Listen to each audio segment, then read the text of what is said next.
During the year 2008, he held a thriving position as a cardiac anesthesiologist in California, where life suddenly took an unforeseen twist in August.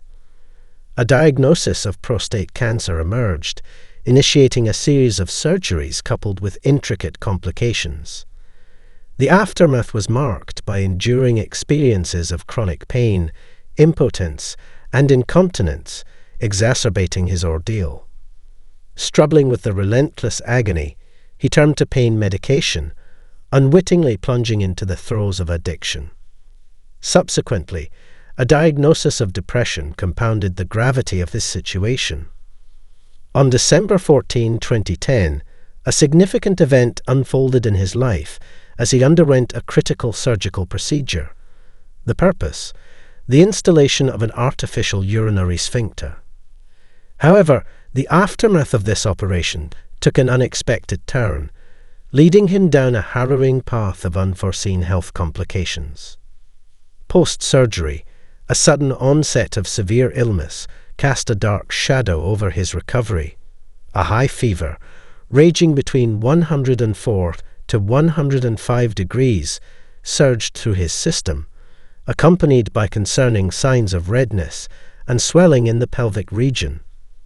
Despite the implementation of aggressive antibiotic treatments, his condition rapidly deteriorated, signaling the gravity of the situation at hand. Merely 10 days later, on the eve of Christmas, urgency permeated the air as he found himself rushed to UCLA Hospital's emergency department. It was here that a grave diagnosis emerged: sepsis, a life-threatening condition that demanded immediate attention. The gravity of the situation propelled emergency surgery on Christmas morning, an attempt to drain pus accumulating in the pelvic area and remove the newly implanted artificial sphincter. Amidst a haze of heavy medication and excruciating pain, a singular moment unfolded, unraveling an out-of-body experience triggered by the insertion of a urinary catheter. While his physical form lay in a state of deep sedation, akin to slumber, his consciousness transcended beyond the confines of his corporeal vessel. From a vantage point above, he bore witness to the unfolding surgical theatre, eavesdropping on the murmurs and exchanges among the attending medical personnel. Vivid impressions etched into his awareness: a sensory panorama capturing the pungent aroma of pus, countered by the nurse's utilization of eucalyptus-scented masks to mitigate the pervasive odor. His heightened perception even grasped an anesthesiologist's jest, deemed too inappropriate for replication. Subsequently, in the aftermath, amidst the haze of recovery, a conversation materialized, acknowledgement from the anesthesiologist regarding the aforementioned incident. His consciousness, expanded and heightened, retained its unbroken continuity.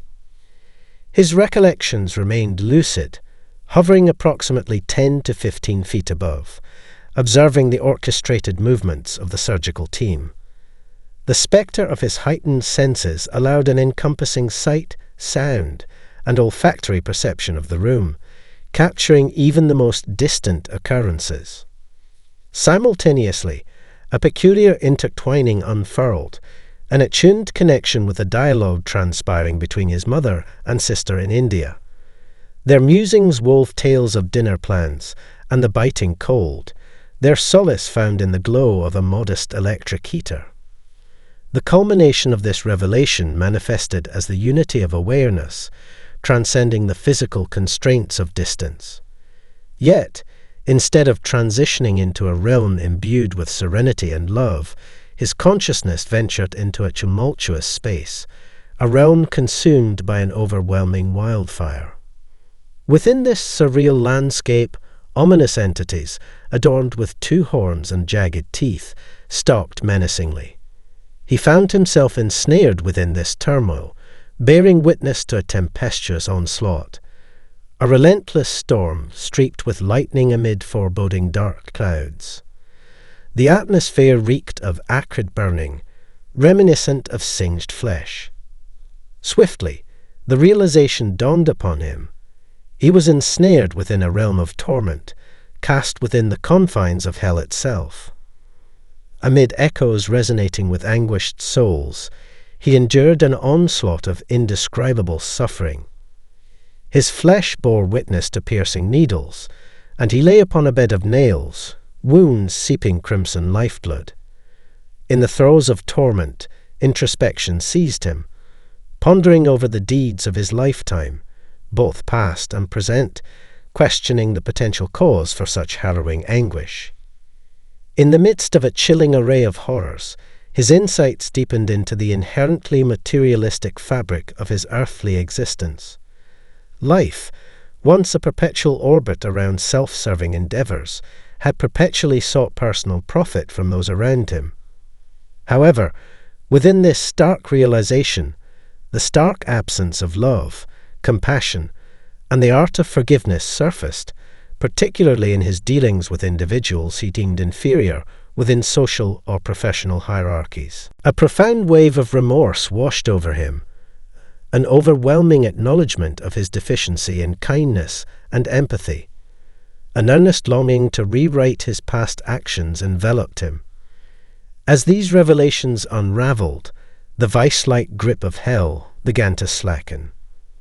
His father materialized, joined by his grandfather, offering a guiding hand that ushered him through a tunnel, leading toward an incandescent white light at its terminus.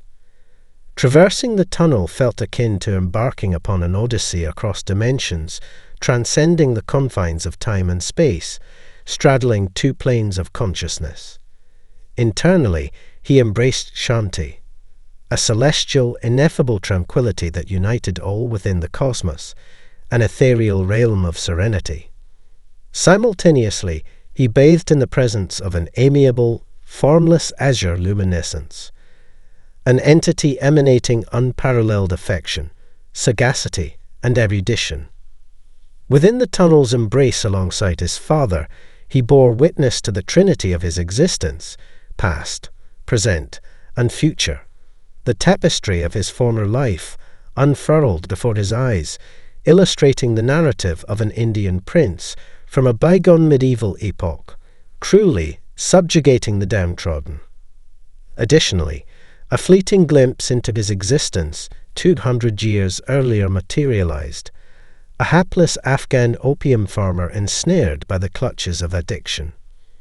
Guided by his paternal figure, a profound enlightenment permeated his consciousness. He discerned the threads binding his present life to the tapestries of past existences, narratives marred by a paucity of empathy for the underprivileged, the misuse of material opulence, and battles against addiction.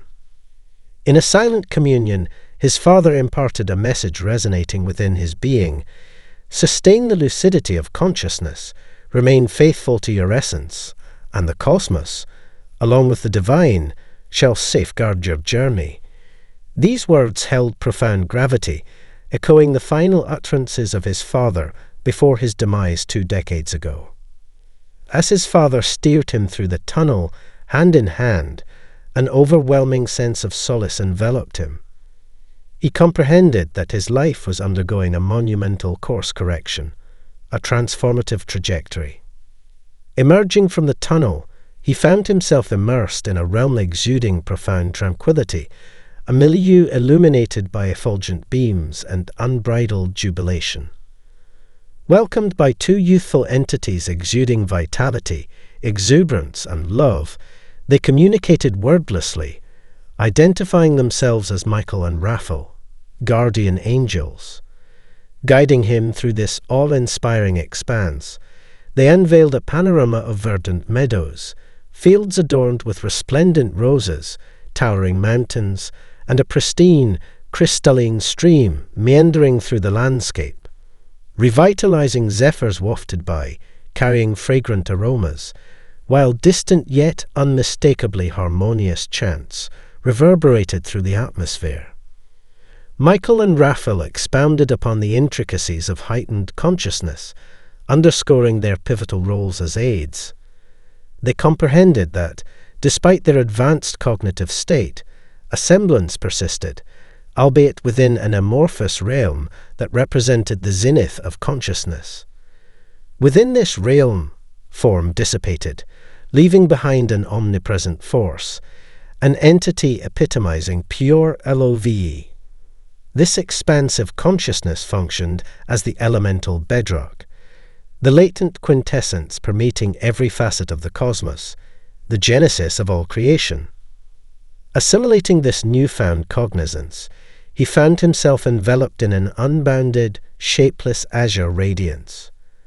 The luminescent entity communicated through faint murmurs, reminiscent of a soft zephyr, pervading every nook of this plane with pure love, ineffable, and beyond verbal articulation. His consciousness melded with this paramount primordial consciousness, drawing him nearer to the luminous entity, amplifying the distant mantra, OMG. The luminous entity assured him it wasn't yet time to depart from Earth, but his trajectory must metamorphose into that of a healer, relinquishing his former role and material pursuits. This constituted a drastic transition for someone who once shunned public speaking and fixated solely on a materialistic existence. With resolute acceptance, he absorbed these communiques in the realm of infinite affection and solace. In his prior existence, those three words, "A Course in Miracles," held no sway, firmly rooted in his Hindu heritage. Yet now he discerned his second chance as a summons to aid those grappling with anguish, dependency, and despondency. Upon regaining consciousness in the convalescent chamber, his journey took a miraculous turn. His recuperation baffled the medical cadre. His discharge from the hospital, recuperation, and metamorphosis bordered on the extraordinary. His life underwent a profound overhaul, downscaling, addressing health impediments, and cultivating greater empathy and tenderness. His close brush with mortality impelled him to advocate for spiritual well-being and pen his insights as an author. In 2012, he unveiled his inaugural opus, The Essence of Wellness, drawing inspiration from the tenets of A Course in Miracles. His cardinal message orbits forgiveness, love, and convalescence, aspiring to shepherd others in their own transmutations. His viewpoint underwent a complete overhaul, galvanized by an ardent yearning to assist and catalyze recuperation in others. Modifications in his life rendered him amenable to this purpose. His odyssey of transmutation persists, and he recognizes he isn't traversing this route alone. He harbors the conviction that a meticulously devised scheme exists, even if the future remains somewhat nebulous. In his previous existence, he anesthetized individuals. Now he rouses them, discovering his purpose within the process. This concludes today's voyage. Share your reflections in the comments below. Until our next encounter, stay secure and blessed.